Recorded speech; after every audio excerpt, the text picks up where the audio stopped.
കൊല്ലത്തും തൃശൂരും CPI സാധ്യതാ പട്ടികയായി. VS സുനിൽകുമാറിനെയും P ബാലചന്ദ്രനെയും തഴഞ്ഞാണ് തൃശൂരിലെ CPI സ്ഥാനാർത്ഥി പരിഗണനാ പട്ടിക. നാളെ ചേരുന്ന പാർട്ടി സംസ്ഥാന എക്സിക്യൂട്ടീവിന് പട്ടിക കൈമാറും. ശ്രീകുമാരൻ തൃശൂരിൽ നിന്ന്, ഒപ്പം സൂര്യഗായത്രി കൊല്ലത്ത് നിന്ന് ചേരുന്നുണ്ട്. ആദ്യം തൃശൂരിലേക്കാണ്, ശ്രീത്ത്.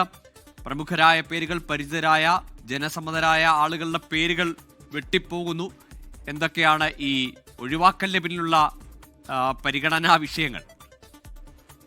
പ്രധാനമായും VS സുനിൽകുമാറിനെ തഴയാൻ അവർ കാരണം കണ്ടെത്തിയത് നിരവധി തെരഞ്ഞെടുപ്പുകളിൽ മത്സരിച്ചതാണ്. ടേം വ്യവസ്ഥകൾ സുനിൽകുമാറിന് ബാധകമല്ലേ എന്ന ചോദ്യമാണ് പലരും ഉന്നയിക്കുന്നതെന്നാണ് പറയുന്നത്. പക്ഷേ തൃശൂരിലും നാട്ടികയിലും സ്ഥാനാർത്ഥി നിർണയത്തെ ചൊല്ലി മാത്രമാണ് CPIയുടെ ജില്ലാ എക്സിക്യൂട്ടീവ് യോഗത്തിൽ ഒരു കമ്മിറ്റിയിലും ഒരു തർക്കമുണ്ടായത്. ഇരു മണ്ഡലങ്ങളിലുമായി ഈ യോഗങ്ങളിൽ നിർദ്ദേശിക്കപ്പെട്ടത് 10 പേരുകളാണ്.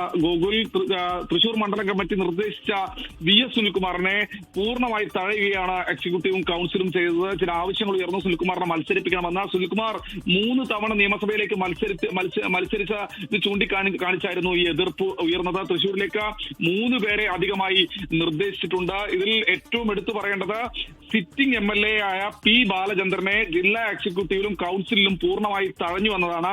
എക്സിക്യൂട്ടീവ് അംഗങ്ങളായ EM സതീശൻ, ഷീല വിജയകുമാർ, T പ്രദീപ് തുടങ്ങിയ പേരുകളാണ് പുതുതായി ഉൾപ്പെടുത്തിയിട്ടുള്ളത്.